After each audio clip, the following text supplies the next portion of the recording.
কাকার দ্বারে বাড়ির ঠিকানাটা জিগান কাকা।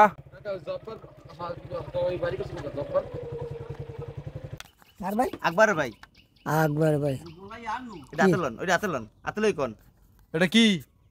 ওটা বিস্কুট, ওটা খার, ওটা রাখ বিস্কুট। রাখ আমরা কোন আতি জব্বর থাই কোথায় হইয়া এখন ওই যে নদী, হুম এই যে মোটামুটি এটা জঙ্গল, হুম এক পাশে নদী এক পাশে জঙ্গল। বাগান আপনি একজন সাবেক ইমাম সাহেব জি বা একজন দিনের খেদমত জি। খেদমত করেন আপনি দিনের, জি তো আপনি এই জঙ্গলের মধ্যে আইসা ঠিকানা ইয়েস আবার না না পড়িয়া যাই। আর আবার কাদার রাস্তা, গাড়ি করে স্লিপ। দর্শক, আমরা এমনই একটা প্রত্যন্ত অঞ্চলে আসছি ভিডিও করার জন্য, এই নদীর চর অঞ্চলের এলাকায়। এইখানের মানুষের জীবনযাপন খুবই কষ্টের। এইখানের মানুষ সব থেকে বেশি হতদরিদ্র আমাদের এই জেলার মধ্যে। সে কারণে এটা অবশ্য ওর বাড়ি থেকে অনেক দূর। আমি এখন নিজের এলাকায় খুব কাজ কম করে এদিকে বেশি করি, কারণ এদিকের মানুষ খুবই দরিদ্র, খুবই দরিদ্র। বাংলাদেশ যেমন ইউরোপের থেকে 200 বছর পিছিয়ে, এরকম চর অঞ্চলের মানুষ এনারাও শহরের থেকে প্রায় 200 বছর পিছিয়ে আছে এখনো।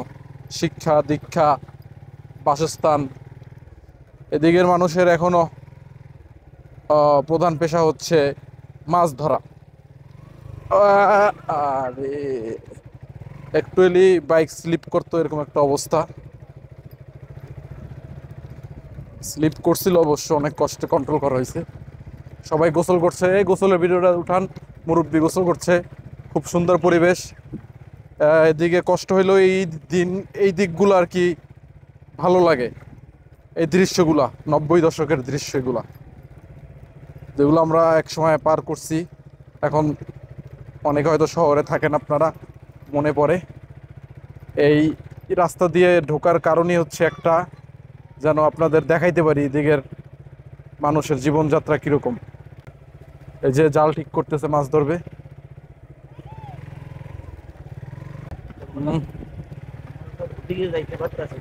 কত দূর এদিক থেকে? আর এইখানে খালি হয় না, নেশার কো বাড়িতে যাওয়া দেবে না। না না না,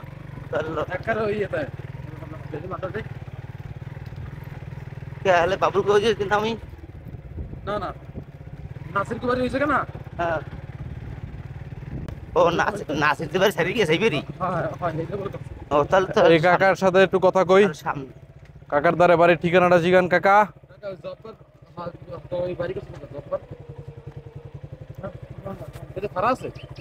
জব্বর কেডা রশিদুর ভাই হ্যাঁ? রশিদুর ভাই আর ভাই আকবর ভাই আকবর ভাই এটা আতলন ওইটা আতলন আতলই কোন এটা কি?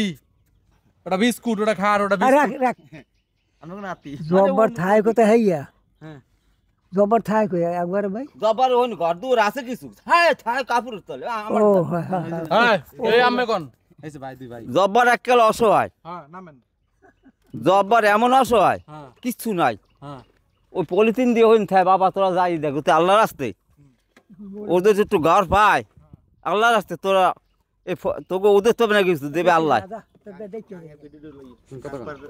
কথা বলছো এমন অসহায় মানুষ আর দুর্নীতি আছে কিনা সন্দেহ এই মসজিদ থাই ও মসজিদ থাই চাইয়ে চিনতে খায় কইতে গেলে খাওয়াই বেশি বুঝো আই আমরা আর বেশি হয়েছে লোকটা এত অসহায় বউ নাই বউ মরে গেছে খায় এখন খাইবি বউ তো নাই পোলা গেছে ওই ফেন নিনে কোথায় থায় হেমনি পোলারা থায় আরে লই আন ভাই গেলা। এলাই থায় ওই তো এবারই খায় ও বাড়ি খায় আটা চালার উপরে খাই খাই লোকবাড়ি এই কেউ যেন মাইয়ে দেবে যদি ঘর না থাকে মা কেউ মাইয়ে দেয় একটা মুসাফির তো আয় নাই নাম কি? জব্বার। আব্দুল জব্বার পিতার নাম হচ্ছে মৃত্যু মোশাররফ আলী হাওলাদার মানে ভদ্রলোকে কই? ভদ্রলোকটা তো খুঁজি। আমি আনু বলাইয়া আমরা যে যাইতে পারি না। আন লন।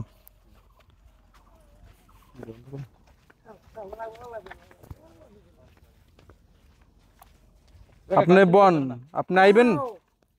আইবেন আম্মে? আম্মে আইলে আবার মঙ্গো জ্বালা আছে। এই ঘর ডাকার অবস্থা দেখছেন ঘরের? চর অঞ্চল না, এই সব এক অবস্থা, সব এক অবস্থা। এখন ওই যে নদী, হুম এই যে মোটামুটি এটা জঙ্গল, হুম এক পাশে নদী এক পাশে জঙ্গল। হুম বাগান। হুম আপনি একজন সাবেক ইমাম সাহেব হুম জি বা একজন দিনের জি খেদমত করেন আপনি দিনের, জি তো আপনি এই জঙ্গলের মধ্যে এসে ঠিকানা গাড়ছেন, আপনার অবস্থা এতই খারাপ। হুম আপনি মানুষের কাছ থেকে সুপারি গাছ আই না এই যে একটা ঘরের স্ট্রাকচার করছেন, জি এখন জাস্ট পলিথিন দিয়ে আপনি এই জায়গায় থাকার চেষ্টায়। হুম। হ্যাঁ, তারপরে কি এই যে আপনার জন্য আমরা আসছি এখানে। আমি তো এখন একদম অসহায়, মসজিদ মাঝে খেদমত করতাম, এখন তো কোরআন শরীফ পড়াই, তালিম করি ছেলে মেয়েদেরকে, এই অবস্থা আছে। আমি তো একদম অসহায়। আমার স্ত্রী মারা গেছে, 3 ছেলে 1 মেয়ে, ওরা ওদের অবস্থা আছে অপর মানুষের বাড়িতে। আমাকে ভাইরা এক কাটা জায়গা সার্জিং দেশে তারা বুঝায়া এই জমির উপর আমি ঘর করে আছি। এইভাবে আমি অপর মানুষের কাছ থেকে আমি এই বাস করি, সুপারি গাছ আনি, এই ব্যবস্থা করছি। আমি এখন যে কর্ম উপার্জন করি তার দিয়ে নিজে চলাই কষ্ট। খেয়াল করছি এই জায়গা ঘরের প্রতি কোরআন হাতে কিছু তালিম করবো, দাওয়াতের কাজ করবো, এই খেয়াল। আর ডেলি শ্রমিক কাজ করি, মাটি কাটি, তারপর বেড়া দেই, এইভাবে বিভিন্ন খ্যাত করি, এইভাবে করে করে চলতেছি। আমি প্রায় নিজে উপার্জন করে খ্যাত করছি, এগুলো গরু ছাগল খাই, আমি রক্ষা করা আমার মতন ক্যাপাসিটির বাইরে। এই অবস্থা আমি অনেকদিন কাটাইতে আসি। আমার প্রায় আমি ময়মনসিংহে 19 মাস এখানে আমি আসছি। রমজান মাসে আমি মসজিদে ইতিকাফ করি, আমল করি, টাকা পয়সা মানুষে জাকাত ফেতরা কোন টাকার জন্য অপেক্ষা আমি থাকি না। এই অবস্থা আমি এই প্রায় 18-19 কাটাইতে আসি। এখন আজকে কিছুক্ষণ পরে নামাজের পরে আমি কোরআন শরীফ বাচ্চাদেরকে আমি পড়ানোর জন্য একটু পরে যাব।